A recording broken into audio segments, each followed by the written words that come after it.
যুক্তরাষ্ট্র থেকে নিষিদ্ধ শূকরের মাংস আমদানি করতে চেয়েছিল অধ্যাপক ডক্টর মোহাম্মদ ইউনূসের নেতৃত্বাধীন বিগত অন্তর্বর্তী সরকার। এজন্য যুক্তরাষ্ট্রের সঙ্গে হওয়া বাণিজ্য চুক্তিতে এ বিষয়ে সম্মতিও দেওয়া হয়েছিল।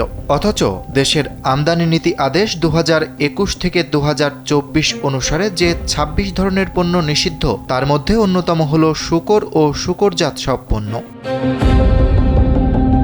এমনকি শূকর থেকে উৎপন্ন উপজাত পণ্য ব্যবহার করে তৈরি কোনো পণ্যও আমদানি করা নিষেধ বাংলাদেশে।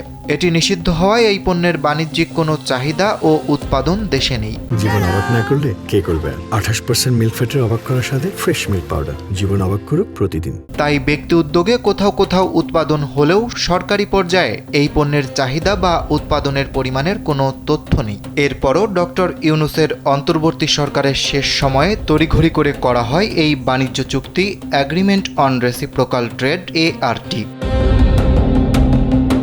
মুসলিম অধ্যুষিত দেশের সাধারণ মানুষের সঙ্গে এই চুক্তি এক প্রকার প্রতারণা বলে মনে করছে বিভিন্ন সংগঠন ও রাজনৈতিক দল। একই সঙ্গে এটি মুসলমানদের ধর্মীয় অনুভূতিতে আঘাত বলে মনে করছে তারা, যা কোনোভাবেই গ্রহণযোগ্য নয়।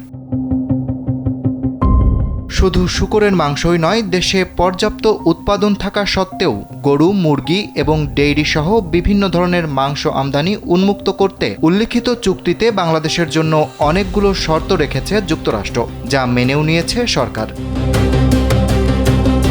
এছাড়া চুক্তি অনুসারে বিজ্ঞান ভিত্তিক ও স্বাস্থ্য ঝুঁকির কারণ ছাড়া মার্কিন কোনো কৃষি পণ্য স্যানিটারি পরিদর্শনে বাংলাদেশ আটকাতে পারবে না বলেও শর্ত জুড়ে দিয়েছে যুক্তরাষ্ট্র। সংশ্লিষ্টরা বলছেন, এই শর্তের কারণে দেশে পর্যাপ্ত উৎপাদিত হয় এমন পণ্যও যুক্তরাষ্ট্র থেকে আমদানির অনুমোদন দিতে হবে সরকারকে।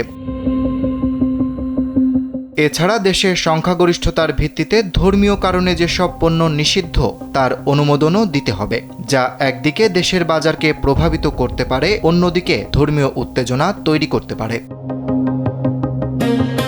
যদিও অনেকে বলছেন, যুক্তরাষ্ট্রের আদালত ট্রাম্পের পাল্টা শুল্ক অবৈধ ঘোষণা করার পর এই চুক্তিরও কোনো ভিত্তি থাকে না, কারণ এই চুক্তি করা হয়েছিল যুক্তরাষ্ট্রের পাল্টা শুল্কের চাপে পড়ে। এছাড়া 60 দিনের নোটিশে উভয় পক্ষই এই চুক্তিটি বাতিল করতে পারবে বলেও বলা হয়েছে।